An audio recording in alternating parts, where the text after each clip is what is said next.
الحمد للہ وکفا والصلاة والسلام علی من لا نبی بعد اما بعد فاعوذ باللہ من الشیطان الرجیم بسم اللہ الرحمن الرحیم شاہد اللہ انہ لا الہ الا ہو وقال اللہ تعالی وإلہکم الہ واحد لا الہ الا هو الرحمن الرحیم قال النبی صلی اللہ علیہ وسلم احب الادیان الی اللہ الحنیفیۃ السمع آمنت باللہ صدق اللہ العظیم وصدق رسولہ النبی الکریم ونحن علی ذلک من الشاہدین والشاکرین والحمد للہ رب العالمین۔ اللہم صلی علی محمد وعلی آل محمد کما صلیت علی ابراہیم وعلی آل ابراہیم انک حمید مجید۔ اللہم بارک علی محمد وعلی آل محمد کما بارکت علی ابراہیم وعلی آل ابراہیم انک حمید مجید۔ دین دو چیزوں کا نام ہے، نمبر 1 عقائد، نمبر 2 مسائل۔ عقائد بنیاد ہیں اور ان کی مثال جڑ کی سی ہے، اور مسائل اس کی شاخ ہے۔ عقیدہ ٹھیک ہو تو عمل بھی قابل قبول ہے، اگر عقیدہ ٹھیک نہ ہو تو عمل بھی قابل قبول نہیں ہے۔ اسلام کے بنیادی عقائد اور نظریات میں سے سب سے بنیادی عقیدہ توحید ہے۔ توحید کسے کہتے ہیں؟ پہلے یہ سمجھیں، توحید کہتے کس کو ہے؟ توحید کا معنی ہے کہ رب تعالیٰ کو ذات میں بھی ایک ماننا، صفات میں بھی ایک ماننا، یعنی ہمارا یہ عقیدہ نظریہ ہو کہ رب تعالیٰ کا نہ کوئی ذات میں شریک ہے اور نہ کوئی صفات میں شریک ہے، تو یہ توحید ہے۔ اور اگر یہ نظریہ نہ رہے، ذات میں کسی اور کو شریک کر لیا کہ اللہ تعالیٰ بھی خدا ہے کوئی اور بھی خدا ہے، تو یہ شرک ہے۔ اور صفات میں شریک کر لیا کہ جو رب تعالیٰ کی صفات ہیں اور رب تعالیٰ کا خاصہ ہے، ان کے بارے میں نظریہ اپنا لیا کہ یہ خاصہ، یہ صفت اللہ تعالیٰ میں بھی پائی جاتی ہے، اللہ کے علاوہ کسی اور میں بھی پائی جاتی ہے، تو یہ صفات میں شرک ہے۔ تو توحید عین مطلوب ہے، اور شرک ممنوعات میں سے سب سے بڑا ممنوع، حرام کاموں میں سے سب سے بڑا حرام۔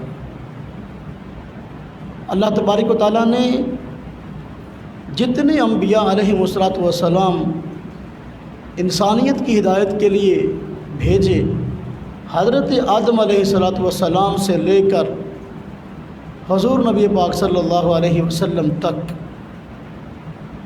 ان تمام کا بنیادی موضوع عقیدہ توحید تھا۔ تمام انبیاء علیہ والسلام بنیادی طور پر اپنی اپنی امت کو توحید سمجھانے کے لیے آئے۔ ماضی میں ایسا ہوا کہ ایک پیغمبر تشریف لائے، لوگوں کو توحید بتلائی، توحید سکھائی، توحید سمجھائی، لیکن ان کے دنیا سے رخصت ہونے کے بعد لوگ توحید کو بھول گئے، شرک کے راستے پہ چل پڑے۔ اللہ تبارک و تعالیٰ نے دوسرے نبی کو بھیج کر دوبارہ پھر اصلاح کی کوشش کی، دوبارہ پھر اصلاح کی ان کی، پھر بھول گئے۔ اس نبی کے جانے کے بعد پھر اور نبی بھیجے۔ یعنی انبیاء علیہ والسلام کے تشریف لانے کا بنیادی مقصد جو ہے وہ لوگوں کو رب تعالیٰ کی پہچان اور ایک رب تعالیٰ کی عبادت اور اسی کی طرف متوجہ ہو۔ انبیاء علیہ والسلام کی تعلیم کا بنیادی نقطہ توحید ہے، اور قرآن کریم میں بھی اللہ تبارک و تعالیٰ نے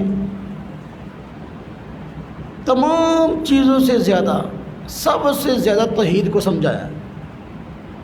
کوئی پارہ توحید سے خالی نہیں ہے، کوئی صورت توحید سے خالی نہیں ہے، کوئی منزل توحید سے خالی نہیں ہے۔ اس لیے عقیدہ توحید کو سمجھنا ضروری ہے۔ اللہ تبارک و تعالیٰ غفور الرحیم ذات ہے۔ اللہ تبارک و تعالیٰ بندے کے ساتھ درگزر کرنے والے ہیں اور بندے کے گناہوں کو معاف فرمانے والے ہیں۔ بڑی بڑی خطائیں اللہ تبارک و تعالیٰ انسان کی معاف فرما دیتے ہیں، لیکن اللہ تبارک و تعالیٰ کا اعلان ہے کہ ہر گناہ کو معاف کر دیتا ہوں لیکن شرک کو معاف نہیں کرتا۔ اللہ پاک فرماتے ہیں ان اللہ لا یغفر ان یشرک بہ ویغفر ما دون ذلک لمن یشاء، کہ بے شک اللہ تبارک و تعالیٰ لا یغفر ان یشرک بہ، اس بات کو معاف نہیں فرماتے کہ اس کے ساتھ کسی کو شریک ٹھہرایا جائے، لیکن اس کے علاوہ جو چاہتے ہیں معاف فرما دیتے ہیں۔ شرک کو معاف کیوں نہیں فرماتے؟ سوال ہے، شرک کو معاف کیوں نہیں فرماتے؟ وجہ اس کی یہ کہ جو بندہ شرک کرتا ہے وہ اللہ تعالیٰ سے مقابلہ بازی کی کوشش کرتا ہے، اللہ تعالیٰ سے گویا جنگ کی کوشش کرتا ہے، اللہ تبارک و تعالیٰ کا مد مقابل بن کے سامنے آتا ہے، مخالف بن کے سامنے آتا ہے، اور دنیا میں کوئی بھی بندہ اپنے مد مقابل کو برداشت نہیں کرتا، اس لیے رب تعالیٰ بھی شرک کو برداشت نہیں کرتا۔ ہر جرم کو معاف کر دیتا لیکن شرک کو معاف نہیں کرتا، اس لیے فرمایا گیا ان الشرک لظلم عظیم، کہ شرک بہت بڑا بھاری ظلم ہے، چھوٹا نہیں، بہت بڑا اور بھاری ظلم ہے۔ توحید ایک ایسی چیز ہے کہ اللہ تبارک و تعالیٰ نے خود قرآن کریم میں اس کی گواہی دی ہے۔ اب اللہ پاک کو گواہی کی ضرورت تو نہیں، لیکن اللہ پاک نے خود اس کی گواہی دی، فرمایا شاہد اللہ انہ لا الہ الا ہو، اللہ گواہی دیتے ہیں اس بات کی کہ اللہ کے سوا کوئی معبود نہیں ہے، اور ومن اصدق من اللہ قیلا، اور اللہ تبارک و تعالیٰ کی ذات اقدس سے زیادہ بات میں سچا کون ہو سکتا ہے؟ اس لیے میرے بھائیوں، میرے بیٹوں، میرے دوستوں، توحید کو سمجھیں۔ قرآن و سنت کے اندر رب تعالیٰ کی ذات کے لیے لفظ الہ آیا ہے، الہ، اور بعض محققین نے یہ لکھا ہے لفظ اللہ بھی الہ سے بنا ہے۔ ہم کلمہ پڑھتے ہیں نا لا الہ الا اللہ، ہے نا جی، لا الہ الا اللہ محمد رسول اللہ صلی اللہ علیہ وسلم۔ اب لا الہ الا اللہ، کوئی الہ نہیں، صرف اللہ۔ الہ کسے کہتے ہیں؟ الہ، الہ کہتے ہیں اس ہستی کو، اس ذات کو جس سے ہر طرح کی توقعات و بندے کی وابستہ ہوں، اور وہ بندے کی ہر طرح کی ضرورتوں کو پورا کرنے والی ذات ہو، اور وہ اپنی ذات میں تنہا ذات ہو، اس معاملے میں اس کا کوئی شریک نہ ہو، وہ الہ ہے۔ عبادت کے لائق بھی وہ، اور مصیبتوں میں پریشانیوں میں جو ہے وہ پریشانیوں کو دور کرنے والا بھی وہ۔ رب تعالیٰ کی ذات ایسی کہ روزی بھی وہ دے، بچے بھی وہ دے، اور بندے کو رزق بھی وہ دے، پیدا بھی اسی نے کیا۔ اللہ پاک کی ذات وہ ہے کہ جس کے اندر کائنات کی ہر صفت اچھی سے اچھی موجود ہے، اسے الہ کہتے ہیں، جس کے اندر ہر طرح کی بڑائی، ہر طرح کی خوبی موجود ہو، اور وہ اپنے مطالعوں کی ہر طرح کی ضرورت پورا کرنے والی، یہ الہ ہے۔ اللہ پاک کے علاوہ کوئی الہ نہیں ہے۔ اس لیے انبیاء علیہ الصلوۃ والسلام آتے رہے تو بنیادی تعلیم دیتے رہے لا الہ الا اللہ، لا الہ الا اللہ، لا الہ الا اللہ، یہ بنیادی تعلیم تھی۔ اس لیے اللہ تبارک و تعالیٰ نے بھی شاہد اللہ انہ لا الہ الا اللہ سے گواہی دی۔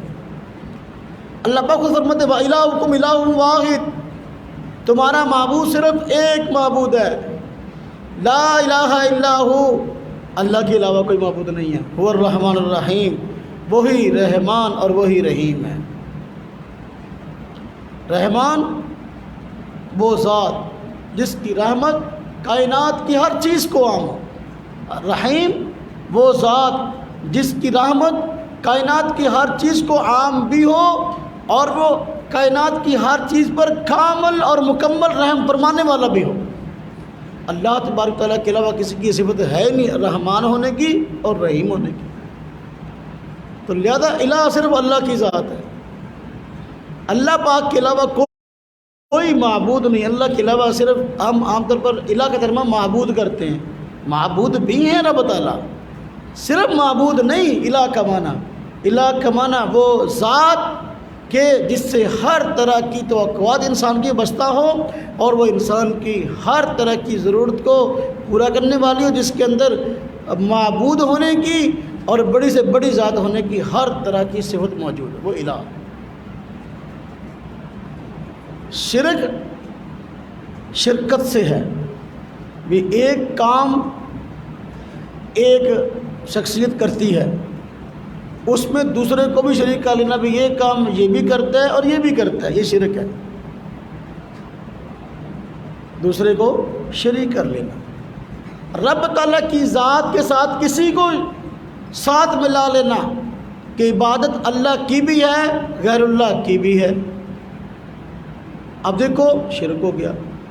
عالم الغیب ہونا اللہ بھی ہے، عالم الغیب اور اللہ کے علاوہ بصرن کوئی نبی ہے وہ بھی عالم الغیب ہے، اللہ تبارک و تعالیٰ بھی حاضر ناظر ہے، اللہ کے علاوہ کوئی اور بھی حاضر ہے، یہ کیا ہے؟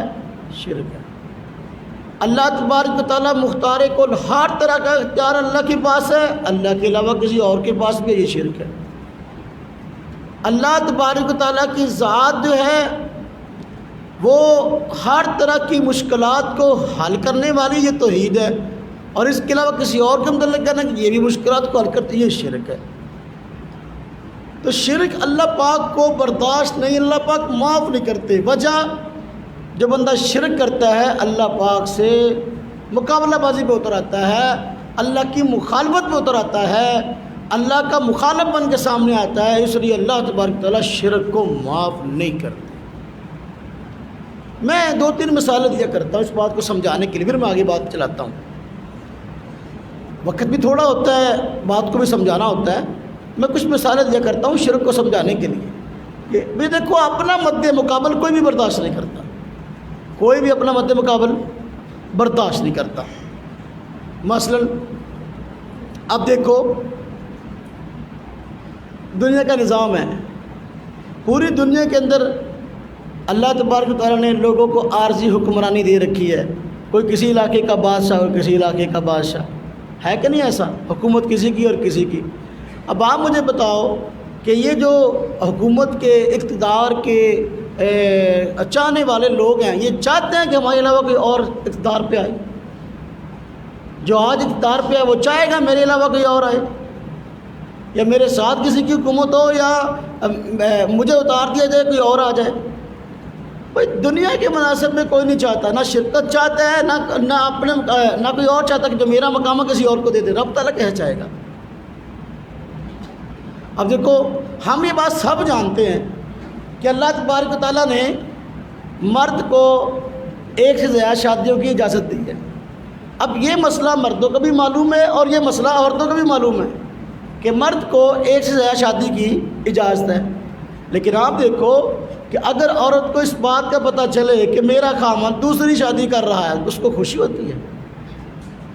ہاں جی، خوشی ہوتی ہے؟ نہیں ہوتی، حالانکہ شریعت کا حکم ہے۔ کیوں؟ وہ جانتی ہے کہ دوسری بیوی آئے گی، اب محبت تقسیم ہو جائے گی، خامند کی پہلے ساری محبتیں میرے ساتھ تھیں، اب کچھ میرے ساتھ ہوگی، کچھ اس کے ساتھ ہوگی۔ جو کماتا تھا پہلے سارا مجھے دیتا تھا، اب کچھ اس کو دے گا، اب کچھ مجھے دے گا۔ اب وہ جانتی ہے کہ بھائی پہلے سارا کچھ میرے لیے تھا، اب تقسیم ہو کے میرے حصے میں آئے گا اور اس کی وجہ سے یہ سب کچھ ہوگا، اس لیے وہ اس کو برداشت نہیں کرتی اور اس کو کہا جاتا ہے سوکن۔ کیا کہتے ہیں؟ سوکن۔ کن جانتے کسے کہتے ہیں؟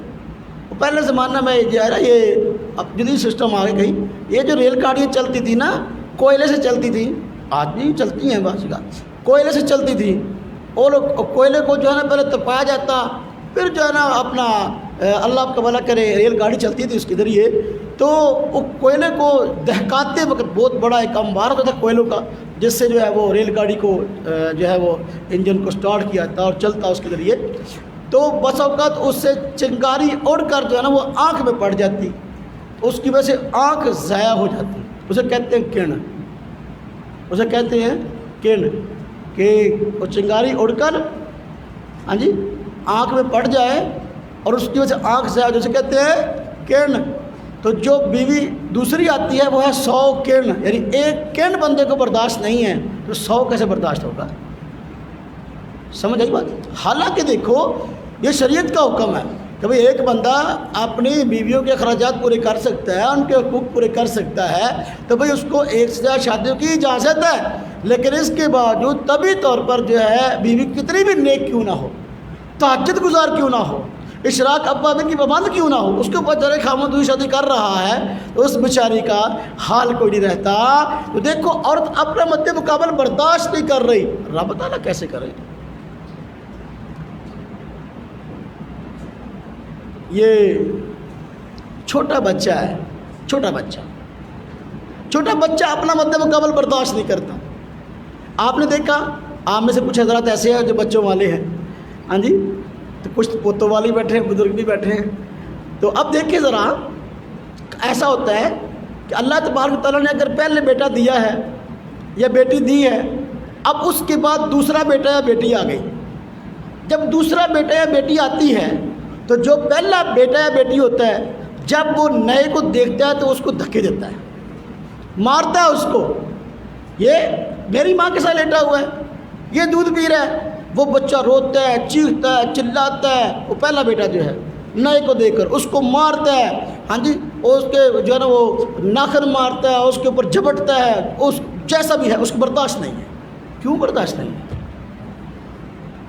حالانکہ وہ تو بچہ ہے، ہم کہتے تو بے عقل ہے، وہ بچہ بھی 2 سال کا 1.5 سال کا یہ سمجھتا ہے کہ یہ میرا شریک ہے اور یہ میرا مد مقابل ہے۔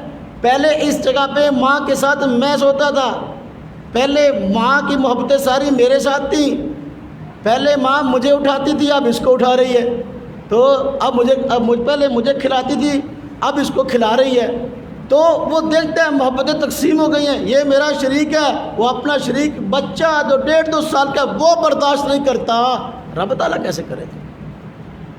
رب تعالیٰ کیسے کرے؟ بات سمجھ میں آئی؟ اچھا، وہ ایک لطیفہ مشہور ہے کہ ایک شیشہ نیا آیا، شیشہ نیا آیا، تو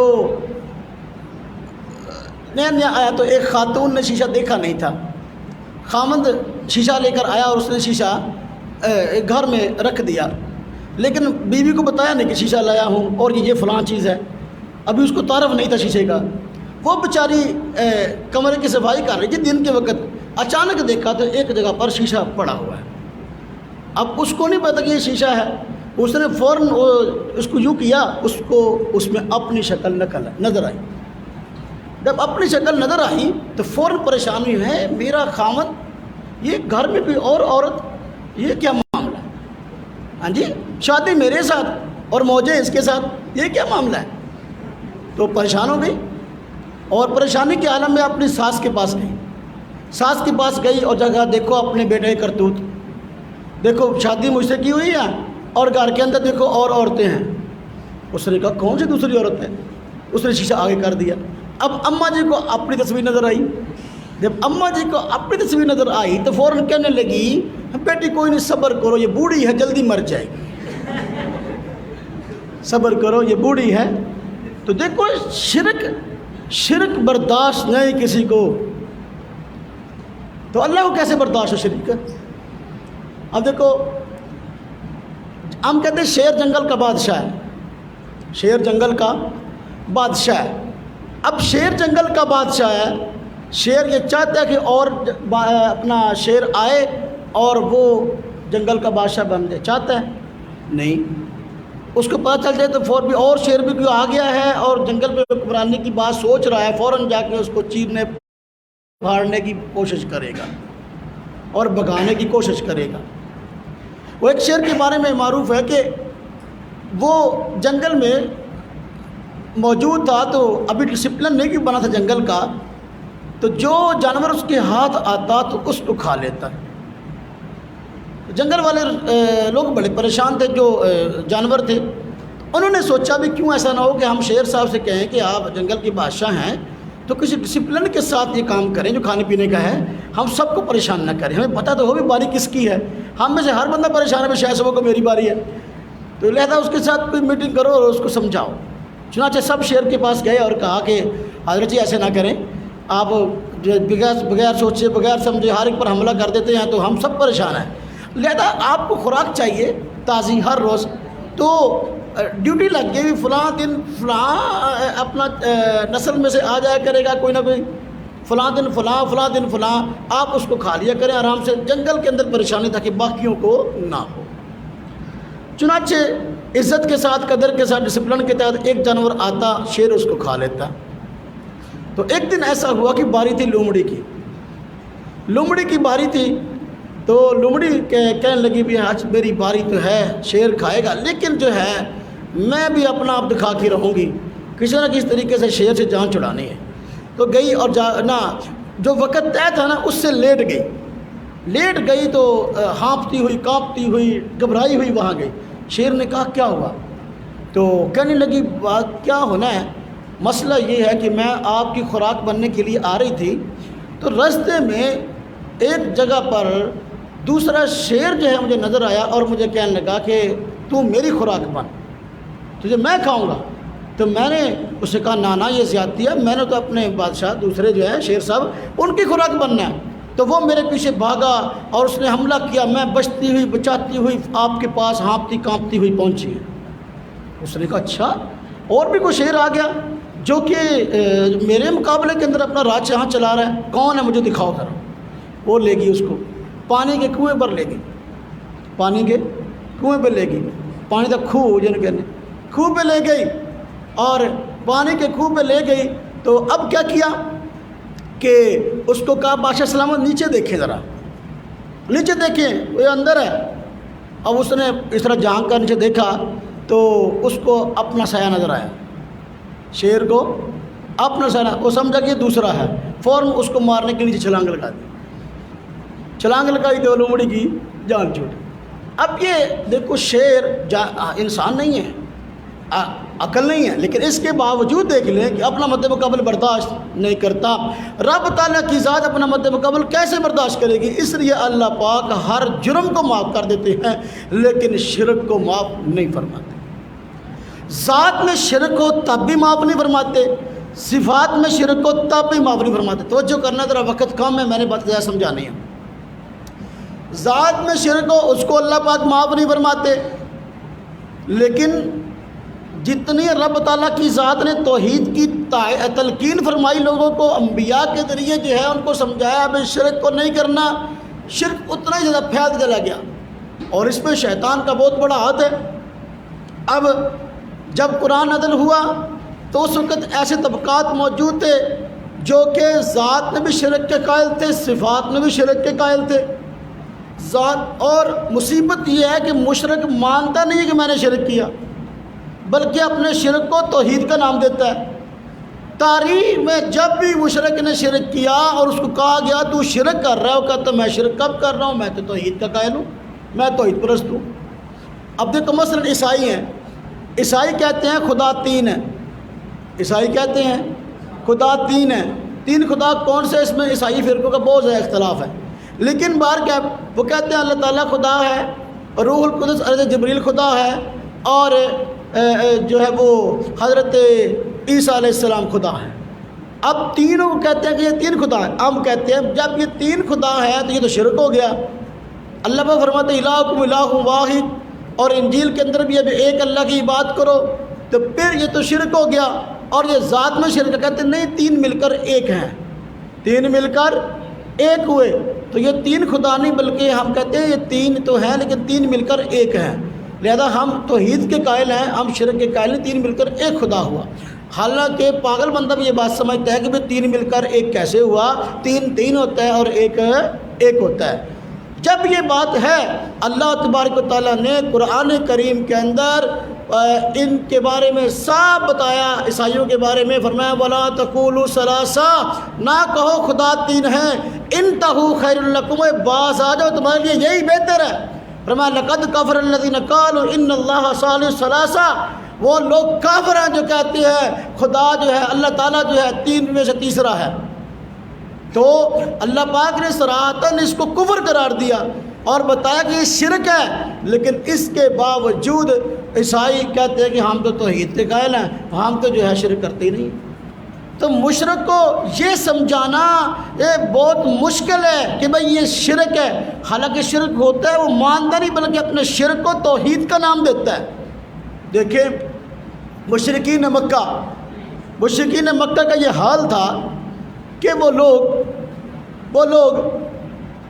وہ گھر جو توحید کی بنا پہ بنایا گیا بیت اللہ، اس بیت اللہ کے اندر انہوں نے 300 سے زیادہ بت ڈال دیے وہاں، اور پھر بھی کہتے تھے ہم توحید کے قائل ہیں، پھر بھی کہتے تھے ہم توحید کے قائل ہیں۔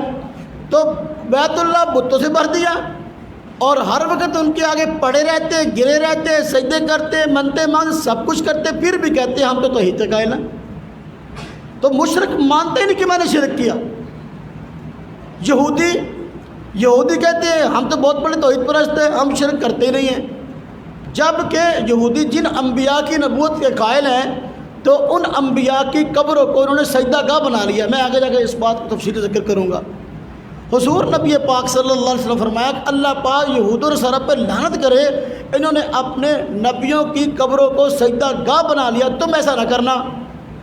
اب یہودی بھی عیسائی بھی انبیاء کی قبروں کو سجدہ گاہ بنا لیا، سجدہ کرتے تھے، جو کہ حالانکہ سجدہ اللہ کا حق ہے، تو لیکن اس کے باوجود کہتے تھے ہم توحید پرست ہیں۔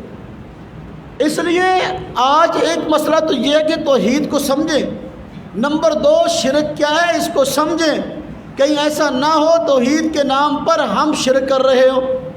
آج ہمارے معاشرے میں بھی ایسی صورتحال موجود ہے، گرد و نواح میں ایسی صورتحال موجود ہے۔ اب ایک بندہ ہے وہ کہتا ہے کہ عالم وغیر اللہ بھی ہیں اور حضور بھی ہیں، وہ کہتے ہیں حاضر نظر اللہ بھی ہے حضور بھی ہیں، وہ کہتا ہے مختار کل اللہ بھی ہیں حضور بھی ہیں، وہ کہتا ہے کہ نور اللہ بھی ہیں اور نور حضور بھی ہیں۔ اب دیکھیں کس طرح کے شرک پہ بڑھ گیا ہے، لیکن اس کے باوجود پھر بھی کہتا ہے میں توحید پرست ہوں۔ اب یہ ایک مسئلہ سمجھانا مستقل ایک کام ہے کہ بھئی جو کام کر رہے ہو یہ توحید ہے کہ شرک ہے۔ تو شیطان نے مشرک کے دل کے اندر ایسی گڈمٹ ڈالی، ایسی گڈمٹ کہ وہ توحید کے نام پر جو ہے لوگوں کو شرک پہ لگا رہا۔ تو آج مسئلوں میں ایک بڑا مسئلہ یہ ہے کہ بندہ کر رہا ہے شرک اور سمجھ رہا ہے توحید۔ اب دیکھو نا، ایک بندہ شرک کرتا ہے اور شرک کو شرک بھی سمجھتا ہے کہ بھئی میں شرک کر رہا ہوں۔ اب ایک وقت آئے گا اس کو توبہ کی توفیق ہو جائے گی، اور وہ شرک کو جرم سمجھتا ہے کہ بھئی دیکھو میں شرک کر رہا ہوں اور شرک جرم ہے۔ اللہ پاک نے فرمایا کہ بھئی لا تشرکوا باللہ، اللہ کے ساتھ کسی کو شریک نہ ٹھہراؤ، لہذا یہ جرم ہے، اس کو توبہ کی توفیق ہو جائے گی۔ لیکن ایک بندہ ہے کہ وہ کرتا شرک ہے لیکن شرک پر لیبل توحید کا لگاتا ہے، اب ایسے بندے کو توحید کی اب توبہ کی توفیق کیسے ہوگی؟ ایسے بندے کو توبہ کی توفیق نہیں ہو سکتی۔ وجہ اس کی ہے کہ اپنے کام کو غلط سمجھتا ہی نہیں ہے۔ اب دیکھو نا، ایک بندہ ہے وہ پھٹا لگا کے بیٹھا ہے، دکان لگا کے بیٹھا، سجا کے بیٹھا ہے، سور کا گوشت اس نے جو ہے وہ لٹکایا ہوا ہے اور اوپر لکھا بھی ہوا سور کا گوشت دستیاب ہے۔ اب جرم تو یہ بھی ہے، سور کا گوشت حرام ہے، کیسے کھایا جائے؟ لیکن وہ بیچ رہا ہے، لیکن سور کا نام لے کے بیچا، جرم تو ہے، لیکن اس سے بڑا ایک اور جرم ہے کہ ایک بندے نے سور ذبح کیا، لٹکا دیا اور اوپر لکھ دیا بکرے کا گوشت دستیاب ہے۔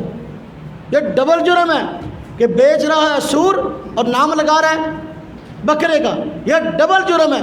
کر رہا ہے شرک اور اس کو شرک بھی نہیں سمجھ رہا بلکہ اس کے توحید ہونے پر اپنے ڈکوسلے چھوڑ رہا ہے۔ تو میرے بھائیوں یہ سمجھو توحید اور شرک کیا ہے۔ آج ہمارے گرد و نواح میں بہت سارے ایسے اعمال بھی ہو رہے ہیں جو کہ توحید کے نام پہ ہو رہے ہیں حالانکہ وہ شرک ہے۔ اس میں میں چاند ایک کی طرف توجہ دلانا ضروری سمجھتا ہوں، آج ہمارے معاشرے میں یہ باتیں پائی جاتی ہیں۔ نمبر 1 پسند دیکھیں، مصیبتوں بلاؤں کو ٹالنے کے لیے آج دیکھتے ہیں یہ نوجوان جو ہے وہ اپنے بازو کے اندر کڑے ڈالے ہوئے ہوتے ہیں۔ کڑا ڈالا ہوا جی، فلاں جگہ پہ وہاں سے کڑا لے آئے، فلاں جگہ پہ گئے کڑا لے آئے، ہاں جی ادھر بھی ڈالا ہوا، ادھر بھی ڈالا ہوا۔ اب پہچاننا مشکل ہے کہ یہ مرد ہے کہ عورت ہے، حالانکہ یہ معاملہ تو چوڑی والا کڑا یہ تو چاری عورتوں کا تھا، لیکن یہ کہ آج مرد پہنے ہوئے، کس لیے پہنے ہوئے کہ جی مصیبتوں کو دور کرتے۔ مصیبتوں کو دور کرنے والی ذات اللہ تبارک و تعالیٰ کی ہے۔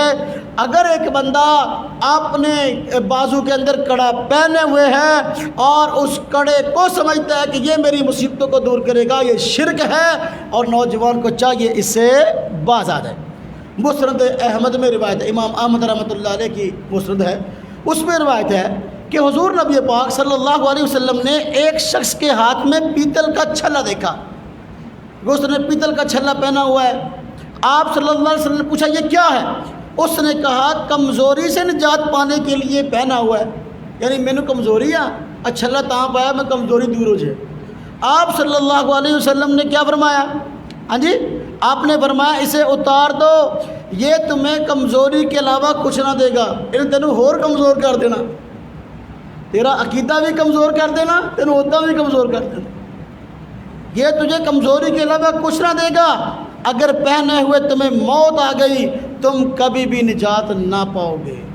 حالت شرک میں بندے کی موت آ جائے بندے کو نجات نہیں ملتی۔ اس لیے میرے بھائیوں تو یہ جو کڑے پہنتے ہیں آج بازوؤں کے اندر اور طرح طرح کے چھلے پہنتے ہیں انگلیوں کے اندر، فلاں جگہ گئے وہاں سے لے آئے، فلاں جگہ گئے وہاں لے آئے، کئی لوگوں کے جو نا انگلیاں بیچاروں کی چھپی ہوئی ہوتی ہیں چھلوں میں، اور یہ بازوؤں میں عجیب معاملات ہیں۔ یہ تو میرے بھائیوں یہ شرک ہے اور حضور نبی پاک صلی اللہ علیہ وسلم نے اس کو شرک قرار دیا اور فرمایا یہ کبھی تمہاری کمزوری کو دور نہیں کر سکتا بلکہ اور کمزور کرے گا، اور آخرت میں تمہارے لیے کبھی نجات کا ذریعہ نہیں بلکہ اس کے ذریعے تمہاری آخرت خراب ہوگی۔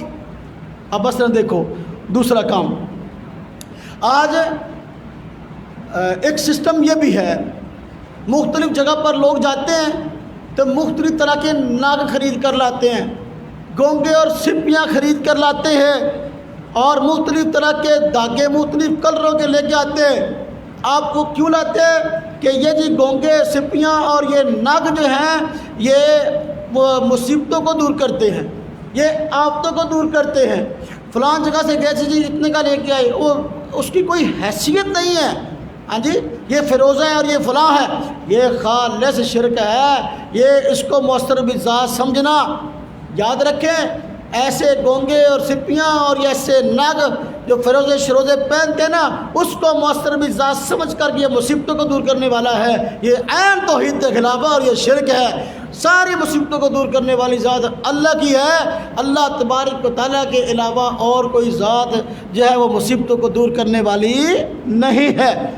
تعویذ کا مسئلہ ہے، آج لوگ کچھ عمل کرنے کے قائل نہیں، نہ نماز نہ روزہ نہ عبادات نہ کوئی اور، بلکہ کہتے ہیں ہمارے سارے مسئلے تعویذ سے حل ہو جائے۔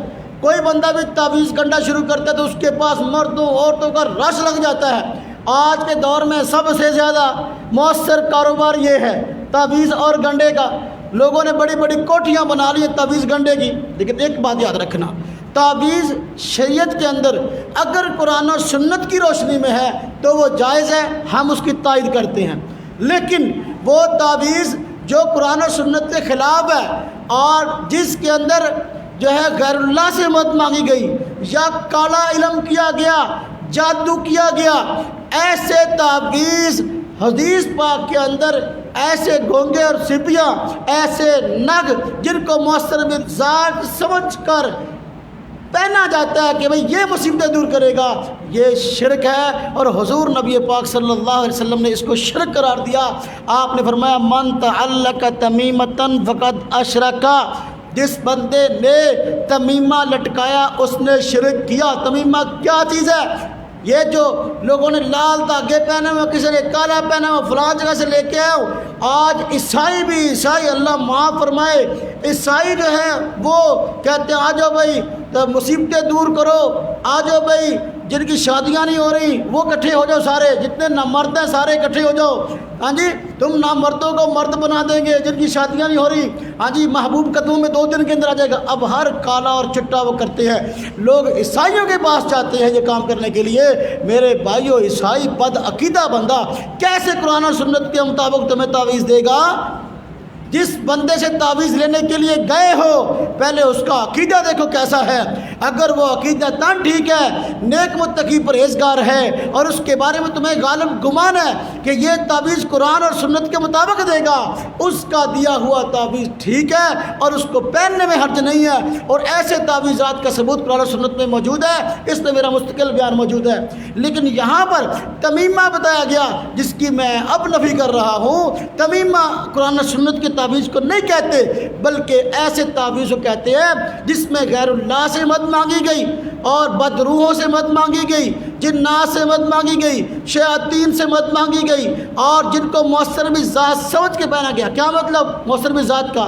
کہ بھئی یہی میری مصیبت کو دور کرے گا، اللہ کے بارے میں نظریہ نہیں، اس کے بارے میں کہ یہ مصیبت کو دور کرے گا، یہ پریشانی کو دور کرے گا، یہ میری جلدی شادی کروائے گا، یہ میرے محبوب قدموں میں لائے گا۔ جس کا یہ عقیدہ ہے تو یہ شرک ہے، اور حضور نبی پاک صلی اللہ علیہ وسلم نے اس کو شرک قرار دیا۔ بات سمجھ آئی؟ ہاں، آپ صلی اللہ علیہ وسلم نے آپ صلی اللہ علیہ وسلم نے فرمایا جس شخص نے تعویذ باندھا، تعویذ سے مراد قرآن اور سنت والا نہیں، دوسرا فرمایا گلے میں تعویذ باندھا، اللہ تعالیٰ اس کا مقصد پورا نہ کرے۔ جس نے کوڑی یا کوئی اور چیز گلے میں لٹکائی، اللہ تعالیٰ اسے آرام نہ دے۔ مسند احمد میں روایت ہے۔ حضرت حذیفہ رضی اللہ تعالیٰ عنہ انہوں نے دیکھا ایک شخص کے ہاتھ میں دھاگا بندھا ہوا ہے، تو اس سے پوچھا یہ کیوں باندھا ہے؟ کہنے لگا میں نے بخار کو دور کرنے کے لیے باندھا ہے۔ تو آپ نے اسے کاٹ دیا، دھاگے کو توڑ دیا، اور فرمایا آیت تلاوت کرتے ہوئے فرمایا وما یؤمن اکثرهم باللہ الا وهم مشرکون، وما یؤمن اکثرهم باللہ۔ فرمایا دیکھو بہت سارے لوگ ایسے ہیں، اکثر لوگ ایسے ہیں کہ جو اللہ پر ایمان رکھنے کا دعویٰ کرنے کے باوجود شرک کرتے ہیں، کہتے ہیں ایمان اللہ پر لیکن کرتے شرک۔ تو خلاصہ یہ ہوا وہ تعویذ جو قرآن و سنت پہ مبنی ہے، وہ قرآنی آیت کو لکھ دیا، حدیث پاک کو لکھ دیا، یا حدیث پاک میں بیان کردہ وظیفے کو لکھ دیا، یہ عین توحید ہے، اور مؤثر بھی ذات اللہ کی ذات کو سمجھا، یہ تعویذ بالکل جائز ہے۔ لیکن ایسا تعویذ جس کو دینے والا بد عقیدہ ہے، ایسا تعویذ جس کو مؤثر بھی ذات سمجھا گیا، اور ایسا تعویذ کہ جس میں جو ہے کفر یا کلمات اور شیاطین سے مدد چاہی گئی، جس طرح کہ ہندو دیتے ہیں، عیسائی دیتے ہیں، بد عقیدہ لوگ دیتے ہیں، ایسا تعویذ نہ پہنے۔ آج ہر بندہ تھوڑا یا بیمار ہو جائے نا، ڈاکٹر کہہ دیں بھائی تیری مرض اصل سمجھ نہیں آتی، اب طور پہ نہ ہو، اب کبھی کسی کے پاس، اب کبھی کسی کے پاس، فلانے نے بتایا فلاں کے پاس جاؤ، فلانے نے بتایا فلاں کے پاس جاؤ۔ یہ نہیں دیکھتا کہ بھائی وہ بندہ بد عقیدہ ہے، صحیح العقیدہ ہے، مسلمان ہے، کافر ہے، نماز پڑھتا ہے نہیں پڑھتا، بس آنکھیں بند کر کے ایسے لوگوں کے پاس تعویذ لینے کے لیے جاتے ہیں۔ ایسے لوگ اپنا بھی ایمان برباد کیے ہوئے ہوتے ہیں، دوسروں کا بھی ایمان برباد کرتے ہیں، اور پھر ایسے ایسے کام کرنے کہتے ہیں جس سے بندہ پریشان ہوتا ہے۔ تو یہ کو لوگ اس کو شرک سمجھتے نہیں، حالانکہ یہ شرک ہے۔ اسی طرح نمبر 3، غیر اللہ کے نام پہ قربانی کرنا۔ غیر اللہ کے نام پہ قربانی کرنا، قربانی اللہ کے لیے ہے۔ اللہ تبارک و تعالیٰ نے سورہ کوثر میں فرمایا انا اعطیناک الکوثر، اے نبی صلی اللہ علیہ وسلم ہم نے آپ کو کوثر عطا کی۔ کوثر کا معنی ہار و بلائی جو حضور کی شان اللہ پاک نے وہ آپ کو عطا فرمائی۔ فصل لربک وانحر، آپ نماز پڑھیں تو اپنے رب کے لیے، قربانی کریں تو اپنے رب کے لیے۔ قربانی کس کے لیے؟ جانور ذبح کرنا ہے تو اللہ کے لیے کرنا ہے۔ مشرکین مکہ جانور ذبح کرتے تھے، غیر اللہ کے نام پہ کرتے تھے، بتوں کی خوشنودگی کے لیے کرتے تھے، اور جو جانور بتوں کے نام پہ ذبح کرنا ہوتا اس کے کان کو تھوڑا سا کاٹ دیا کرتے تھے، اور وہ شریعام لوگوں کی فصلوں میں پھرتا، لوگوں کی فصلیں کھاتا پھرتا، اس کو کوئی روکتا نہیں تھا، یہ بڑا مقدس جانور ہے، بتوں کے نام پہ چھوڑا گیا اور اس کو غیر اللہ کے نام پہ ذبح کرتے تھے۔ اللہ تبارک و تعالیٰ نے ما اہل لغیر اللہ بھی منع کیا، حرام کردہ چیزوں میں وہ جانور جو غیر اللہ کے نام پہ ذبح کیا گیا حرام ہے۔ اس لیے اللہ پاک فرمایا قل ان صلاتی و نسکی و محیای و مماتی للہ رب العالمین، آپ فرما دیجئے کہ بے شک میری نماز، میری قربانی اور میرا زندہ رہنا، میرا مرنا اللہ کی ذات کے لیے۔ تو قربانی کس کے لیے؟ کہ آج جڑے چڑھاوے چڑھائے آندے ہیں، درباروں پہ بکرے لے کے جاتے ہیں، ہاں جی فلاں دربار پہ گاڑی جا رہی ہے، کالے بکرے اندر چڑھ رہے ہیں۔ اب یہ بکرے جو ذبح ہو رہے ہیں یہ کس کے نام پہ ہو رہے ہیں؟ غیر اللہ کے نام پہ۔ بات سمجھ لیں، میری مسئلہ سمجھ لیں ذرا، تاکہ آپ کو سمجھانا آسان ہو جائے۔ دیکھو اصالِ ثواب برحق ہے، اگر کوئی بندہ بکرا ذبح کرتا ہے کسی نبی کے اصالِ ثواب کے لیے، کسی ولی کے اصالِ ثواب کے لیے، اور ذبح کے وقت اللہ کا نام لیتا ہے، خوشنودگی اللہ کی مقصود ہے، نظر و نیاز اللہ کی مقصود ہے، تو وہ بالکل جائز ہے، اس میں کوئی حرج نہیں ہے۔ لیکن ایک بندہ جانور لے کے جاتا ہے اور نظر مانی ہوئی ہے فلاں بزرگ کے نام پہ بکرا چڑھاؤں گا، ذبح کے وقت اگرچہ اللہ اکبر ہی پڑھ لے، اب خوشنودگی اللہ کی مقصود نہیں ہے، نظر غیر اللہ کی مانی ہے، یہ جانور جو ہے اب یہ اہل بغیر اللہ، یہ غیر اللہ کے نام پہ ذبح کیا گیا، یہ جانور حرام ہے۔ میرے بھائیو آج لوگ سمجھتے ہیں کہ بھائی دیکھو ہم نے تو ذبح کے وقت اللہ کا نام لیا تو یہ حرام کیسے ہوا، یا یہ عمل شرک کیسے ہوا؟ میرے بھائیو اگر مقصود اللہ کی رضا ہے، اگر نظر و نیاز اللہ کی ہے، تو پھر بلا شبہ یہ توحید ہے، اور بلا شبہ جو ہے یہ ٹھیک ہے۔ اگر اس بزرگ کو ثواب کرنا مقصد ہے، بھائی یہ جانور قربان کر رہا ہوں، اس کا جو ثواب مجھے ملنا ہے فلاں بزرگ کو مل جائے، فلاں نبی کو مل، تو یہ جائز ہے، اس میں کوئی حرج نہیں ہے۔ لیکن اگر ذبح کر رہا ہے وہ جانور کچھ نودگی اللہ کی مقصود نہیں ہے بلکہ کسی اور کی مقصود ہے، تو میرے بھائیوں یہ جو ہے غیر اللہ کے نام پہ جانور ذبح ہے، اور حضور نبی پاک صلی اللہ علیہ وسلم اور قرآن کی تعلیم یہ کہ ایسا جانور حلال نہیں ہے، ایسا جانور حلال نہیں ہے۔ حضرت علی رضی اللہ عنہ سے روایت ہے مسلم شریف کے اندر، حدیث شریف کی معروف کتاب مسلم شریف ہے، اس میں روایت ہے کہ آپ صلی اللہ علیہ وسلم نے مجھے 4 باتیں بطور خاص ارشاد فرمائی۔ ان 4 باتوں میں جو ایک بات ارشاد فرمائی، پہلی وہ یہ، جو شخص غیر اللہ کے نام پہ جانور ذبح کرے اس پر اللہ کی لعنت ہے، اس پر کیا ہے؟ اللہ کی لعنت ہے۔ اب حضرت علی رضی اللہ تعالی عنہ فرماتے ہیں کہ غیر اللہ کے نام پہ جو بندہ جانور ذبح کرتا ہے یہ قابل لعنت کام ہے۔ کیوں؟ اس لیے کہ جانور اللہ کے نام پہ قربان ہونا ہے، اور یہ اللہ کی مخلوق ہے، اللہ کے نام پہ ذبح ہو، اگر ہے اللہ کی مخلوق غیر اللہ کے نام پہ ذبح ہو رہی ہے تو یہ عین شرک ہے۔ اسی طرح آپ صلی اللہ علیہ وسلم نے ایک واقعہ بیان فرمایا، اور یہ واقعہ آپ صلی اللہ علیہ وسلم نے بیان فرمایا کہ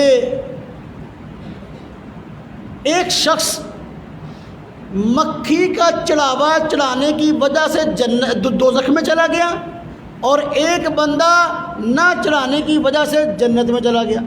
آپ کا ارشاد تھا مکھی کی وجہ سے ایک بندہ دوزخ میں چلا گیا، دوسرا جنت میں۔ صحابہ نے پوچھا مکھی کی وجہ سے کیسا؟ آپ صلی اللہ علیہ وسلم نے پھر اس کے جواب دیا کہ دیکھو بات یہ کہ فرمایا 2 شخص ایک ایسے قبیلے کے پاس سے گزرے کہ جن کا ایک بت تھا، یعنی وہ اس بت کی پوجا کرتے تھے۔ فرمایا کہ جب وہ لوگ وہاں سے گزرنے لگے قبیلے والوں نے پکڑ لیا کہ دیکھو یہاں سے گزر رہے ہو، ہمارے علاقے سے ہمارے قبیلے کے پاس جو بندہ گزرتا ہے نا ہمارے اس بت کے نام پہ چڑھاوا چڑھاتا ہے، لہذا تمہیں یہاں چڑھاوا چڑھانا پڑے گا۔ اب بیچارے 2 بندے تھے، ایک نے کہا یار میں تو غریب بندہ، میرے پاس ہے ہی کچھ نہیں، میں کیا چڑھاؤں، چڑھاوا چڑھانے کے لیے میرے پاس کچھ ہے ہی نہیں۔ تو انہوں نے کہا جو بھی ہے کچھ نہ کچھ تو کرنا پاؤ۔ انہیں مکھی پھڑی وہ چڑھاتی، مکھی پھڑی وہ پکڑی اور مارے، کہا یہ بت کے نام پہ۔ اس کی وجہ سے وہ دوزخ میں چلا گیا، اس کی وجہ سے وہ دوزخ میں چلا گیا۔ دوسرے کو کہا تم بھی کچھ کرو، وہ کہنے لگا نہ میں نہیں کروں گا، میں نہیں یہ کام کروں گا، تو انہوں نے پکڑا اور اس کو شہید کر دیا۔ آپ نے فرمایا وہ شہید ہوا، شہادت کی وجہ سے جنت میں چلا گیا۔ تو دیکھو ایک مکھی کے چڑھاوے کی وجہ سے اگر بندہ دوزخ میں جا سکتا ہے تو جو بکرے چڑھائے وہ اس کا کیا بنے؟ اس لیے میرے بھائیو ہم اس کو توحید سمجھتے ہیں جبکہ یہ شرک ہے۔ آج ہمارے معاشرے کا مسائل سے بڑا مسئلہ یہ بھی ہے، کتنی چیزیں اعمال ایسے ہیں جن کو ہم سمجھتے ہیں کہ یہ توحید ہے لیکن یہ کیا ہے؟ شرک ہے۔ غیر اللہ سے مدد مانگنا، غیر اللہ سے مدد مانگنا یہ شرک ہے۔ اور ہم نماز کے اندر پڑھتے ہیں ایاک نعبد و ایاک نستعین، یا اللہ ہم تیری ہی عبادت کرتے ہیں اور تجھ سے ہی مدد مانگتے ہیں۔ نماز میں تو یہ کہتے ہیں، جو سلام کرتے ہیں کہ یا علی مدد، جو سلام کرتے ہیں یا رسول اللہ مدد، یا غوث مدد۔ اب یہ کیا ہے؟ قرآن پاک میں ومن نصر الا من عند اللہ، مدد صرف اللہ ہی کے ہاں سے ہے، مدد اللہ سے۔ حضور نبی پاک صلی اللہ علیہ وسلم کے صحابی کو فرمایا جب بھی تو مدد مانگ تو اللہ سے مدد مانگ۔ اب غیر اللہ سے مدد مانگنا یہ توحید نہیں بلکہ شرک ہے۔ اللہ تبارک و تعالیٰ قرآن کریم فرماتے سورہ یونس آیت نمبر 106 فرمایا وَلَا تَدْعُ مِن دُونِ اللَّهِ مَا لَا يَنْفَعُكَ وَلَا يَضُرُّكَ، نہ پکارو مدد کے لیے اللہ کے علاوہ ان کو کہ نہیں دے سکتے وہ تجھ کو نفع اور نہ نقصان۔ فرمایا فَإِن فَعَلْتَ فَإِنَّكَ إِذًا مِّنَ الظَّالِمِينَ، اگر تو ایسا کرے گا تو ہو جائے گا اس وقت ظالموں میں۔ ظالم سے مراد کیا؟ مشرک۔ ان الشرک لظلم عظیم، شرک کے بارے میں فرمایا کہ بڑا بھاری ظلم ہے۔ اور اللہ پاک فرماتے ان الذین من دون اللہ، فرمایا بے شک وہ لوگ، ان الذین تدعون من دون اللہ، بے شک وہ لوگ جو کہ ان الذین یدعون من دون اللہ، بے شک وہ لوگ جو پکارتے ہیں اللہ کے علاوہ کو، لا یملکون لکم رزقا، وہ مالک نہیں ہے تمہارے لیے روزی کے، فابتغوا عند اللہ رزقا، تو روزی کو اللہ کے ہاں تلاش کرو، وَاعْبُدُوهُ، اسی کی عبادت کرو، وَاشْكُرُوا لَهُ، اسی کا شکر ادا کرو، وَإِلَيْهِ تُرْجَعُونَ، اسی کی طرف، الیہ ترجعون، اسی کی طرف تم نے لوٹ کر جانا ہے۔ اب دیکھو سورہ عنکبوت آیت نمبر 17 ہے، حضور نبی پاک صلی اللہ علیہ وسلم کا فرمان دیکھیں اس حوالے سے کہ مدینہ طیبہ کے اندر، طبرانی میں روایت ہے، مدینہ طیبہ کے اندر ایک منافق تھا اور بعض صحابہ کرام اس سے بڑے تنگ تھے، تو 12 کوشش کے باوجود اس نے تنگ کرنا نہ چھوڑا۔ صحابہ کرام آئے اور فرمایا کہ ہم حضور سے مدد مانگتے ہیں، الفاظ انداز اس طرح کا اختیار کیا کہ ہم حضور سے مدد مانگتے ہیں، تو آپ صلی اللہ علیہ وسلم فرمایا مجھ سے مدد مت مانگو، صرف اللہ سے مانگو۔ کس سے مدد مانگو؟ اللہ سے۔ تو آج جو غیر اللہ سے مشکل حالات میں غیر اللہ سے مدد مانگی جاتی ہے تو اس کو توحید سمجھتے ہیں، یہ توحید نہیں ہے بلکہ یہ کیا ہے؟ شرک ہے۔ اسی طرح غیر اللہ کے لیے سجدہ، پہلے میں نے بات مختصر کی، اب تو تفصیلی کرتا ہوں۔ آج غیر اللہ کے لیے سجدے کو لوگ شرک نہیں سمجھتے، جتنے دربار ہیں قبریں ہیں وہاں جا کر سجدے کر رہے ہیں، دڑا دڑ مٹی بھی چاٹ رہے ہیں، ہاں جی، اور سجدے کر رہے ہیں، پتہ نہیں وہ کیا سمجھتے بھی مٹی سے کیا مل جائے گا، مٹی سے کیا مل جائے گا۔ اب وہاں جا کر دڑا دڑ سجدے کر رہے ہیں، یہ غیر اللہ کو سجدہ کرنا، حالانکہ یہ اللہ کا حق کا سجدہ، غیر اللہ کا نہیں۔ اس طرح کی ایک حدیث پاک میں آیا کہ ایک صحابی آئے اور انہوں نے کہا حضور نبی پاک صلی اللہ علیہ وسلم میں ایسے علاقے میں گیا، ہم ایسے علاقے میں دیکھا کہ لوگ جو ہیں وہ اپنے بادشاہ کو سجدہ کر رہے ہیں، تو میں نے کہا یار دیکھو یہ اپنے اگر بڑے کو، چودھری کو، قبیلہ کے بڑے سردار کو سجدہ کر رہے ہیں، وہ سجدے کے لائق ہے، تو پھر ہم اپنے حضور کو سجدہ کیوں نہ کریں؟ تو فرمایا کہ حضور ہمارا جی چاہتا ہے ہم آپ کو سجدہ کریں۔ فرمایا نہ، اگر اللہ کے علاوہ کسی اور کو سجدہ جائز ہوتا تو بیوی کو کہا جاتا خاوند کو سجدہ کرے، ٹھیک ہے اندر، بیوی کو کہا جاتا خاوند کو سجدہ کرے۔ آج بیوی خاوند کو سجدہ کرنے کو تیار نہیں، لیکن دربار سے جا کے سجدہ کروں تیار ہے۔ عورتیں سب سے زیادہ، یہ جو جہالت کی وجہ سے شرک میں مبتلا ہیں یہ عورتیں ہیں۔ جتنے دربار ہیں ان درباروں پر اگر عورتیں جانا چھوڑ دیں تو مرد بھی جانا چھوڑ دیں. ہاں جی، گاڑی بھری ہوئی ہے، اس کے اندر 50 عورتیں بیٹھی ہیں، 10 مرد بیٹھے ہیں. اب جب 50 عورتیں وہاں جا کر کیا کریں گی؟ یہ 10 مرد اب کیا کریں گے؟ پورے راستے کے اندر بھی ان کی جانک تاکہ ان کی طرف رہے گی، وہاں جا کر یہی کچھ رہے گا. عورت کو نماز کے لیے تو گھر سے باہر نکلنے کی اجازت نہیں ہے. ہاں جی، کہ مسجد میں نہ آئے، بھائی حالات خراب ہیں، لیکن وہ 300 میل سفر کر کے دربار سے جان دی اجازت ہے، پھر اتنے جا کے بھنگڑا پان دی اجازت ہے، اتنے جا کے نچن گان دی اجازت ہے. بھائی یہ سب کام ناجائز ہیں. جب یہ سب کام ناجائز ہیں لیکن ان کو کیا جا رہا ہے اور اس سے روکا بھی نہیں جا رہا، بلکہ جو ہے وہ کہتے ہیں کہ روک دیے تو بھائی پیسہ بند ہو جائے گا. درباروں کی آمدن ایک دن کی لاکھوں آمدن ہے، ان کا پتہ بھی روک دیں گے تو پھر یہ لوگ نہیں آئیں گے، پیسے کہاں سے آئیں گے؟ ہاں جی، اب یہ چادروں کے چڑھاوے چڑھتے ہیں، یہ کیا کاروبار ہے؟ کیا کاروبار ہے؟ قبر پر چادر چڑھائی اور سجدہ کیا، یہ کیا کاروبار ہے؟ دکان کے اپنا دربار کے باہر چادروں والی دکانیں ہوتی ہیں، اب وہ سارا دن اپنا چادروں کی دکان والوں کے اوپر کراسنگ رہتی ہے. لوگ آتے ہیں وہاں سے چادر خریدتے ہیں، بابا جی کے اوپر ڈالتے ہیں اور ڈالنے کے بعد سجدہ کرتے ہیں، پیسے ڈالتے ہیں، چلے جاتے ہیں. وہ چادر جتنی جمع ہو گئی اب وہ دربار والے وہاں سے اٹھاتے ہیں، دوبارہ دکاندار کو دیتے ہیں. اب دکاندار پھر جو ہے پھر بیچتے ہیں، وہ پھر آتی ہے قبر پر، پھر جاتی ہیں دکان پر، سارا دن بیچاری چکر کاٹتی رہتی ہے. اب یہ کاروبار چل رہے، لوگ اس کو نیکی سمجھ رہے. تو آپ مجھے بتائیں کہ قبر پر جو چادر چڑھائی گئی ہے وہ کیوں چڑھائی گئی ہے؟ بابا جی کو سردی لگتی ہے؟ بھائی قبر دیکھو، جو درباروں والے ہیں عموماً ہم سمجھتے ہیں کہ بڑے بڑے اولیاء اللہ ہیں، تو جنت قبر جو ہے یہ جنت کے باغوں میں سے باغ ہے.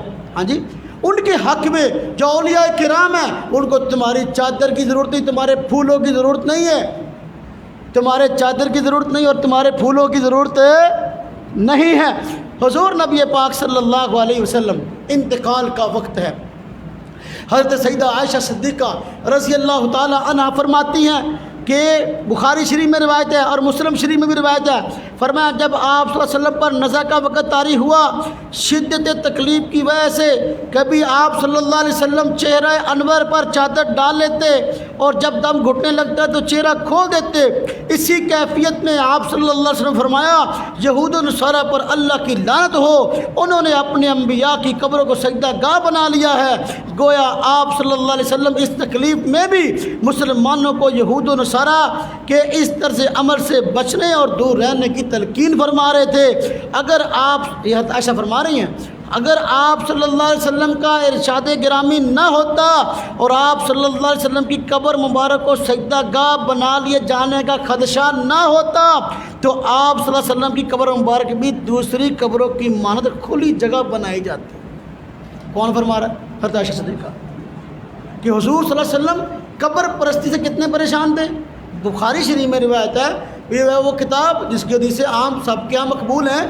تو دیکھو فرمانے کے عین نزع کی حالت، یعنی حضور نبی پاک صلی اللہ علیہ وسلم کی جان کو نہیں کہ وفات کے وقت کی حالت ہے، اور ایسے موقع پر فرما رہے ہیں اللہ یہود و نصارہ پر لعنت کرے، انہوں نے جو ہے اپنے نبیوں کی قبروں کو سجدہ گاہ بنا لیا. تو دیکھو اب حضور اس عمل سے پریشان ہیں، لیکن آج نبی تو کیا، آج چونکہ حضور نبی پاک صلی اللہ علیہ وسلم کی قبر مبارک آپ کے جو ہے وہ اسی حجرہ مبارک میں، اور جو حضرت عائشہ صدیقہ رضی اللہ عنہا کا تھا، تو جہاں روضہ آج ہے وہاں قبر مبارک موجود ہے. اب عمارت کے اندر قبر کی وجہ کیا ہے؟ یہی اس میں حکمتوں میں سے ایک حکمت حضرت عائشہ صدیقہ رضی اللہ عنہ نے بیان کی. یہی حکمت ہے کہ کھلے عام آپ کی قبر جنت البقیع میں نہیں بنائی گئی بلکہ خاص جگہ کمرے کے اندر بنائی گئی تاکہ تالا لا دیے جڑی قبراں والی قوما اے نہ ہوئے مڑ کے تے جڑا مٹی چٹ چٹ کے ساری لے جائیے. اس لیے کہ لوگ حضور کی قبر کو سجدہ گاہ نہ بنا لیں. اب وہاں ان کو موقع نہیں ملا تو یہاں پر جو ہے اب معاملہ ہر جگہ پر جاری ہے. اب کسی بندے کو انسان نہیں ملتا، کسی نے گدھا دبایا ہوا ہے، کسی نے کھوٹا دبایا ہوا ہے، کسی نے اپنا گھوڑا دبایا ہوا ہے، کسی نے بکری دبائی ہوئی ہے. کوئی کہتا ہے تو آواز آئی سی قبر بنا لی، اور تو پیسے لوگ ڈال رہے ہیں، چادریں ڈال رہے ہیں، میلے ہو رہے ہیں، اور سارا یہ کیا ہے؟ یہ اسلام کے نام پہ ہو رہا ہے. حالانکہ میرے بھائیو یہ شرک ہے. حضور نبی پاک صلی اللہ علیہ وسلم سے پریشان ہے کہ بھائی قبروں کو سجدہ گاہ نہ بناؤ. آج کون سا دربار ایسا ہے کہ جہاں پر سجدے نہیں ہو رہے؟ روک کیوں نہیں رہے؟ اور سمجھتے ہیں کہ اگر ہم نے اب یہ قوم اس طرف لگ گئی ہے، اگر ہم نے اس کو کتابوں میں لکھیں گے یہ غلط ہے، لیکن عملاً نہیں روکتے، کیوں؟ اگر ہم نے روک دیا تو روزی روٹی جاتی رہے گی۔ اب یہ لاکھوں کی جو آمدن ہے جو منہ کو لگی ہوئی ہے، یہ آمدن جو ہے کسی پاس سے جانے نہیں دیتی۔ دیکھو کاموں میں ایک کام جس کو توحید سمجھا جاتا ہے اور وہ شرک ہے، وہ ہے ناجائز وسیلہ۔ وسیلہ ایک ہے جائز اور ایک ہے ناجائز۔ جائز وسیلہ کیا ہے؟ جائز وسیلہ جو شریعت میں آیا اور مطلوب ہے، قرآن و سنت سے اس کا ثبوت ہے، وہ وسیلہ کیا ہے کہ بندہ مدد مانگے اللہ سے، دعا مانگے اللہ سے، اور اللہ تبارک و تعالیٰ کے سامنے یوں اظہار کرے کہ میرے اعمال تو اس قدر اچھے نہیں کہ میں ان کو اللہ تبارک تعالیٰ کے آگے بطور وسیلہ کے پیش کر سکوں۔ فلاں بزرگ، فلاں ولی ایسے ہیں جو اللہ کے مقبول ہیں اور ان کے اعمال بھی اللہ کے ہاں مقبول ہیں، اس لیے ان کا وسیلہ دے کر دعا کرے۔ کس سے؟ اللہ سے۔ یا اللہ میری فلاں مشکل ہے، یا اللہ اس کو آسان فرما، فلاں بزرگ کے وسیلہ سے، فلاں نبی کے وسیلہ سے۔ یہ وسیلہ جائز ہے اور اس میں کوئی حرج نہیں ہے۔ کیوں؟ اس لیے کہ یہ وسیلہ بھی در حقیقت ذات کا نہیں بلکہ وسیلہ عمل کا ہے۔ بہت سارے لوگ جو کام شرک نہیں ہے اس کو بھی شرک بتلانے کی آتی ہیں، جس طرح کے فرقہ غیر مقلدین اہل حدیث کہنے والے، وہ کہتے ہیں ہر قسم کا وسیلہ شرک ہے، حالانکہ ان کے بڑے سارے اس وسیلے کے قائل تھے، لیکن اب وہ کہتے ہیں یہ شرک ہے، حالانکہ یہ شرک نہیں ہے میرے بھائیوں۔ کیوں؟ اس میں ہم نے مانگا کس سے؟ اللہ سے۔ اگر ہم مانگتے غیر اللہ سے پھر بات بنتی اور شرک والی، وگرنہ اب ہم نے مانگا اللہ سے، ہم نے صرف واسطہ دیا۔ وہ کہتے ہیں دیکھو وسیلہ جو ہے عمل کا جائز ہے، توجہ کرنا، وہ کہتے ہیں وسیلہ عمل کا جائز ہے لیکن ذات کا جائز نہیں ہے۔ ہم کہتے ہیں جو نیک بندے ہیں، ہم جو ان کی ذات کا وسیلہ چاہتے ہیں اور مانگتے اللہ سے ہیں، یہ بھی در حقیقت نیک اعمال کا وسیلہ ہے، یہ ذات کا وسیلہ محض نہیں ہے۔ کیوں؟ اگر ذات کا وسیلے کو ہم صرف جائز سمجھتے ہوتے، ہم ابو جہل کا وسیلہ بھی مانگ لیتے۔ کبھی مانگا؟ کبھی کہا ہو کہ اللہ ہماری فلاں مشکل ابو جہل کے وسیلے سے قبول فرما؟ نہیں۔ اولیاء کیوں ہیں ہمارے ہاں بڑے؟ ان کے اعمال اچھے ہیں۔ تو بھائی تو پھر دیکھو ہم نے اگر اولیاء کا وسیلہ مانگتے ہیں، نہ ہم نے نمرود کا مانا، نہ ہم نے حامان کا مانا، نہ ہم نے ابو جہل کا مانا، نہ ہم نے فرعون کا مانا، تو اس سے معلوم ہوا کہ یہ در حقیقت جو ذات کا وسیلہ نیک لوگوں کی، یہ بھی در حقیقت جو ان کے نیک اعمال کا وسیلہ ہے، اور یہ شریعت میں جائز ہے، یہ جائز وسیلہ ہے۔ اور دوسرا جو آج کل زیادہ شروع ہو گیا ہے وہ کیا ہے؟ یہ ناجائز وسیلہ کہ بھائی اللہ سے نہیں مانگنا، انہی سے مانگنا ڈائریکٹ۔ ولیاں کی قبروں سے جا کے، ولیوں کی قبروں پہ جا کر یا اللہ تو ہمیں دے، ہاں جی اپنا ولیوں قبروں پہ جا کر نا اب اپنا آپ ہمیں کچھ دیں، آپ ہمیں کچھ دیں، آپ ہماری حاجتوں کو پورا کریں۔ اب یہ جو ہے یہ ناجائز وسیلہ ہے، یہاں غیر اللہ سے مدد مانگی جا رہی ہے اور غیر اللہ سے حاجتیں دور کرنے کا معاملہ کیا جا رہا ہے، اور یہ ٹھیک نہیں ہے شریعت کی نگاہ کے اندر۔ اس لیے یہ شرک ہے، اور جو شرک ہے ہم اسے شرک کہتے ہیں، جو شرک نہیں ہے ہم اسے شرک نہیں کہتے۔ اب دیکھو الٹی گنگا بہری، توجہ کرنا ذرا، توجہ، وقت تھوڑا ہے، وہ چند منٹ رہ گئے اس حوالے سے۔ اب صحیح وسیلہ کیا ہے؟ ہم نے مانگنا ہے اللہ سے، وسیلہ دینا کسی بزرگ کا، یعنی مثلا حضرت پیران پیر شیخ عبد القادر جیلانی کا وسیلہ، یا اللہ حضرت پیران پیر کے طفیل ہماری اس مشکل کو حل فرما، یہ کیا ہے؟ بالکل جائز ہے قرآن سنت کی روشنی میں۔ لیکن اب پیران پیر سے مانگو، یا شیخ عبد القادر جیلانی شیئا للہ، یا شیخ عبد القادر جیلانی شیئا للہ۔ اب کس سے مانگ رہا ہے؟ پیر صاحب سے۔ وسیلہ دینا تھا پیر صاحب کا، مانگنا تھا اللہ سے۔ اب الٹ دماغ ہو گیا، کیا؟ یا شیخ عبد القادر جیلانی شیئا للہ، مانگ رہا ہے پیر صاحب سے اور وسیلہ دے رہا ہے اللہ کا۔ اب یہ شرک کیوں نہیں ہے؟ دیکھو میری بات سنو، اگر قادر مطلق اللہ کی ذات ہے تو ہم مانگیں گے اللہ سے اور وسیلہ دیں گے ولی کا۔ اگر قادر مطلق کوئی بندہ سمجھتا ہے کہ فلاں ولی ہے تو مانگے گا اللہ سے، اور اللہ کو اس سے کم سمجھے گا، وسیلہ دے گا اللہ کا۔ یہ تو الٹ ہوا ہے. اب یہ شرک کیسے نہیں ہے؟ یا شیخ عبد القادر جیلانی شیئا للہ، اے شیخ عبد القادر جیلانی اللہ واسطے کوئی شے دے سن، کچھ بھی نہیں ملا، جوتیاں مل رہی. بات سمجھ میں آئی؟ اچھا اب دیکھو دوسرا ایک نعرہ ہے، ہاں جی، بہاول حق بیڑا دھک، بہاول حق بیڑا تک. یہ مطلب یہ کہ یا ڈبی ہوئی تر جیسے لے کے یار میں آلے دا نا. بھائی یہ کام تو مشرک بھی نہیں، مکہ کے مشرک بھی نہیں کرتے تھے. مکہ کے مشرکوں کے بارے میں قرآن پاک میں جگہ جگہ موجود ہے کہ وہ بتوں کو پکارتے تھے اور شرک کرتے تھے، لیکن جب کبھی سمندری سفر کرتے اور ان کی کشتی ڈوبنے لگتی یا ہچکولے کھانے لگتی یا غیر موافق مخالف ہوائیں آتی اور ان کی کشتی کو الٹا دیتی یا کسی اور جانب رخ ان کا ڈال دیتی، تو وہ بھی کہتے تھے اللہ ساڈی مدد کر. اللہ فرماتا ہے فلما نجاہم، ہاں جی، جب اللہ پاک ان کو نجات دیتا ہے پھر شرک کر دیا، لیکن جو پھنس جاندے ادو کہتے نہیں حالت ہن پھنس گئے، ہن سانو چھڑ اور نہیں سیدھا کر. او یار جب کشتی ڈوبنے لگتی تو مکہ کا مشرک بھی اللہ سے مدد مانگتے، سمجھتا تھا اس وقت اللہ ہی مدد کرے گا اور کوئی نہیں. لیکن ہمارا بندہ کیا کہتا ہے؟ بہاول حق بیڑا تک، ہاں جی، ڈبی ہوئی تر جیسے یار بھی انہوں نال، اللہ کا نام کیوں نہیں لینا؟ تو مکہ کا مشرک بھی یہ سوچ نہیں رکھتا میرے بھائی، جو سوچ تو رکھتا ہے اللہ کے لیے اسے توبہ کرنے کی ضرورت ہے. تو دیکھو یہ کام ایسے ہیں جن کو بندہ توحید سمجھتا ہے لیکن ہے کیا؟ شرک. خلاصہ یہ ہوا ساری بات کا کہ توحید عین مطلوب ہے اور شرک جرموں میں سب سے بڑا جرم ہے.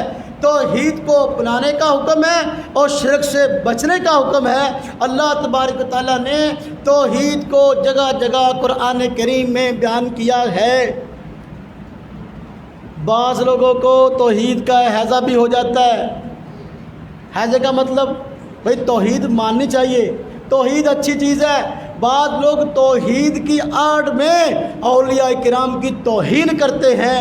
ہم ان لوگوں کے متعلق یہ کہتے ہیں کہ وہ راہ راست پہ نہیں ہیں. توحید ضرور بیان کرو لیکن اولیاء کرام امت کے سرکردہ اور ہمارے سروں کے تاج ہیں، ان کی توہین نہ کرو.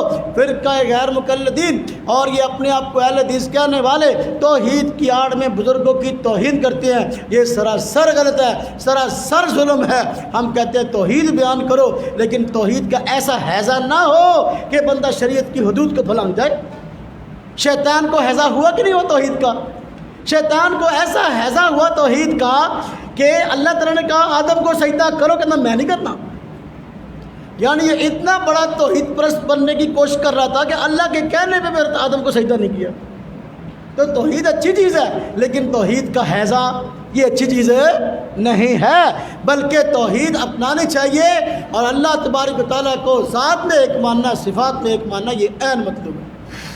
یہی فرقہ جو اپنے آپ کو اہل حدیث کہتا ہے، انہوں نے ظلم یہ کیا، کئی ایسی چیزیں ہیں جو شرک نہیں ہیں ان کو شرک کہنا شروع کر دیا. اب کام خراب ہے. ایک طرف ہمارے ایسا گروہ ہے جو توحید کے نام پہ شرک کر رہا ہے اور دوسرا بندہ توحید کے نام پہ جو کام توحید ہیں یا شرک نہیں ہے بلکہ قرآن اور سنت کی تعلیم ہے ان کو شرک قرار دے رہا ہے. مثلا اب دیکھو یہ غیر مقلد حضرات کہتے ہیں کہ بھئی یہ جو تقلید ہے یہ شرک ہے. میں اس پہ انشاءاللہ موقع ملے تفصیل سے گفتگو کروں گا. کہتے ہیں تقلید شرک ہے، یعنی تم لوگ جو ائمہ کرام کی فقہاء کرام کی تقلید کرتے ہو تو یہ شرک ہے اور یہ توحید نہیں ہے. حالانکہ انشاءاللہ میں اس تفصیلی گفتگو کروں گا. تقلید کا حاصل یہ کہ عمل قرآن و سنت پہ کرنا ہے اور بات قرآن و سنت کی ماننی ہے، لیکن جو بندہ قرآن و سنت کا ماہر نہیں ہے تو شریعت کے ماہروں سے پوچھ کر قرآن و سنت پر عمل کر لے، یہ تقلید ہے. یعنی جو شریعت کے ماہر بڑے اسلاف اور ائمہ کرام ہیں ان سے قرآن و سنت کی تعلیمات لے کر اس پر عمل کرنا، یہ کیا ہے؟ یہ تقلید ہے اور یہ شرک نہیں بلکہ یہ عین توحید ہے اور یہ اللہ پاک کا حکم ہے. اور فرمایا کہ فاسألوا اہل الذکر ان کنتم لا تعلمون. ہاں جی بھئی اہل ذکر سے جو شریعت کے ماہر ان سے پوچھ لیا کرو اگر تمہیں بات پتہ نہ ہو. ہم اس کی رہنمائی میں زندگی گزار رہے ہیں، اگر ہمیں قرآن پر عبور نہیں ہے تو یہ شرک کیسے ہے؟ میں اس پہ تفصیل سے بات کروں گا. صرف خلاصتاً 2 منٹ کی بات کرتا ہوں اس عنوان پر. جو کہتے ہیں تقلید شرک ہے توجہ کرنا، جو کہتے ہیں تقلید شرک ہے۔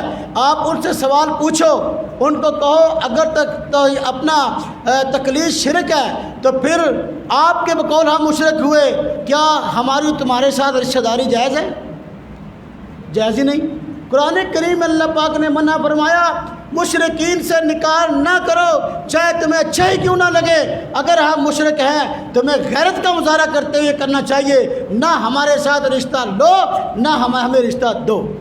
کیا خیال ہے؟ ہمیں مشرک بھی کہتا ہے اور ہم سے رشتہ داری بھی کرتا ہے۔ اچھا، اگر تقلید شرک ہے جس طرح کہتے ہو تو میرے بھائیوں ہمارے ہاتھ کا ذبح کیا ہوا جانور حلال ہوگا کہ حرام؟ ان کے بقول اگر ہم مشرک ہیں ہمارے ہاتھ کا ذبح کیا ہوا جانور حرام ہے، اس لیے کہ ان کے بقول ہم مشرک ہیں، تو پھر قربانی کرتے ہیں، گوشت دینے جاتے ہیں، بسم اللہ پڑھ کے رکھ لیتے ہیں، بسم اللہ پڑھ کے۔ اچھا، پورا سال جن کے ہاتھوں سے گوشت کھاتے ہیں وہ جن نے کسائی یار کوئی ہے غیر مغلط؟ ہاں جی، کوئی بھی نہیں ہے۔ اب بھائی مشرک کے ہاتھ کا ذبح کیا ہوا جانور حلال نہیں، تو پھر یہ جو ہمارے کسائیوں میں سے کوئی بھی غیر مغلط نہیں ہے، اہل حدیث نہیں ہے، تو پھر ان کے ہاتھ کا ذبح کیا ہوا حرام ہونا چاہیے، لیکن لے کر جو ہے کھا بھی لیتے ہیں۔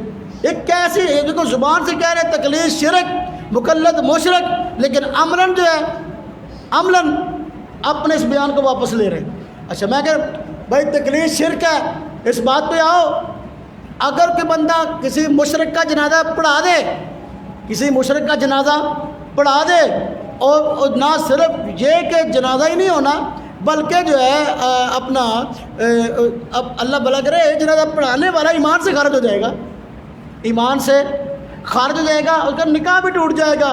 وہ ہمارے جنازہ ہی پڑھا لے، جب دل چاہے بس اوقات، ہاں جی فلانا مر گیا لہٰذا جنازہ میں پڑھانا، بڑی کوشش ہوتی ہے ابھی ہے دیوبندی مریا لیکن جنازہ میں پڑھانا۔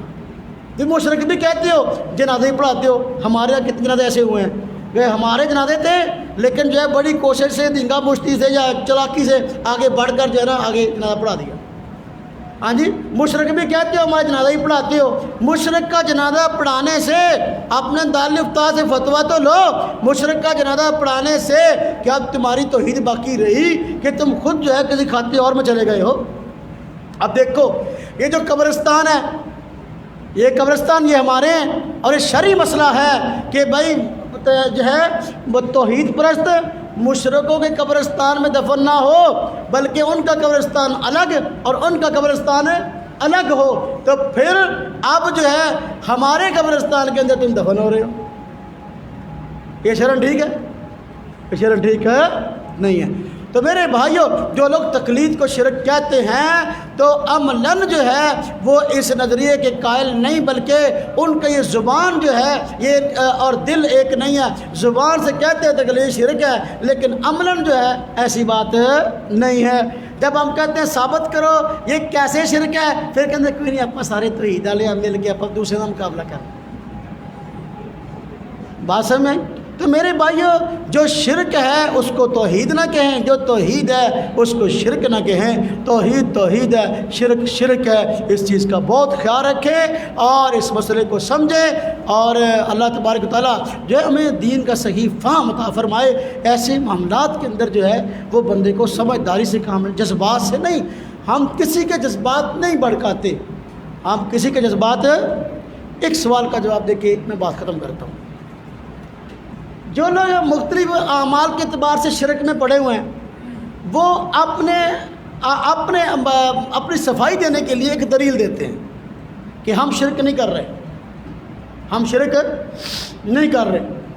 ایک میں بیان سن رہا تھا ایک صاحب کا، تو بیان کے دوران کہہ رہا تھا کہ حضور نبی پاک صلی اللہ علیہ وسلم فرمایا شیطان اب جو ہے مایوس ہو چکا شرک سے، اب شرک نہیں ہوگا، اب شرک حضور کا فرمان ہے شرک نہیں ہوگا، شیطان اس سے مایوس ہو چکا۔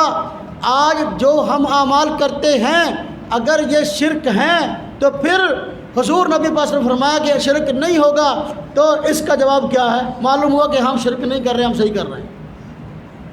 یہ بات غلط ہے۔ حضور نبی پاک صلی اللہ علیہ وسلم فرمایا شیطان آج شرک سے مایوس ہو چکا، وہ مطلب یہ ہے کہ جس طریقے سے پہلے ایسا ہوتا تھا کہ وقت کا پیغمبر دنیا سے جاتا تو اپنا ان کے جانے کے بعد ساری کی ساری قوم شرک میں مبتلا ہو جاتی تھی، اب ایسا امت محمدیہ میں نہیں ہوگا کہ ساری کی ساری امت شرک میں مبتلا ہو جائے، ایسا نہیں ہوگا، بلکہ حضور نبی پاک صلی اللہ علیہ وسلم کا فرمان ہے کہ میری امت 73 فرقوں میں بڑھ جائے گی، اور 73 فرقوں میں ایک جماعت ایسی ہوگی جو کہ ہمیشہ اللہ کے دین پہ قائم رہے گی، اور جو لوگ دین کو غلط انداز سے پیش کریں گے ان کے باطل تعویلات کو، تحریفات کو صاف کرنے والی ہوگی، لوگوں کے سامنے کھرا دین پیش کرنے والی ہوگی۔ حضور نبی پاک صلی اللہ علیہ وسلم یہ نہیں فرمایا کہ میری امت میں شرک بالکل نہیں ہوگا، بلکہ یہ مطلب ہے آپ کے فرمان کا کہ ساری کی ساری امت شرک نہیں کرے گی، جس طرح پہلے ساری امتیں شرک میں پڑ جاتی، ایسا نہیں ہوگا، بلکہ آپ کا دوسرا فرمان ہے، آپ نے فرمایا تم پہلوں کے راستوں پر چلو، پہلوں کے راستے پر چلو گے، جو کام پہلی قوم میں کرتی رہی تم بھی کرو گے۔ فرمایا ایک مثال سے فرمایا حذون نال بن نال، جس طرح کے ایک جوتے کا تسمہ دوسرے جوتے سے ملا ہوا ہوتا ہے، فرمایا جوتا دونوں ایک جوتا دوسرے جوتے کے ساتھ ملا ہوا ہوتا ہے برابری میں، اس طریقے سے تم پہلوں کی برابری کرو گے۔ اور اس حدیث پاک میں فرمایا دیکھو جو جرم پہلوں نے کیے وہ تم بھی کرو گے، حتیٰ کہ اگر کسی نے پہلی امتوں میں اپنی ماں سے منہ کالا کیا، میری امت میں بھی ایسے بندے ہوگے جو اپنی ماں سے منہ کالا کریں گے۔ تو جو جرم پہلوں نے کیے فرمایا تم بھی کرو گے، تو لہذا جرم پہلوں نے شرک کیا کہ نہیں کیا؟ لہذا شرک امت میں ہوگا، لیکن ایسا ضرور ہے کہ شرک ایسا نہیں ہوگا کہ ساری کی ساری امت شرک میں لگ جائے، بلکہ توحید کی آواز لگانے والے بندے موجود ہوں گے۔ انشاءاللہ ہم موجود ہیں توحید کی آواز لگانے والے، اور لوگوں کو توحید بتلاتے رہیں گے، امت کو شرک سے ڈراتے رہیں گے۔ اللہ تبارک تعالی ہم سب کو عمل کی توفیق عطا فرمائے۔ وآخر دعوانا الحمدللہ رب العالمین۔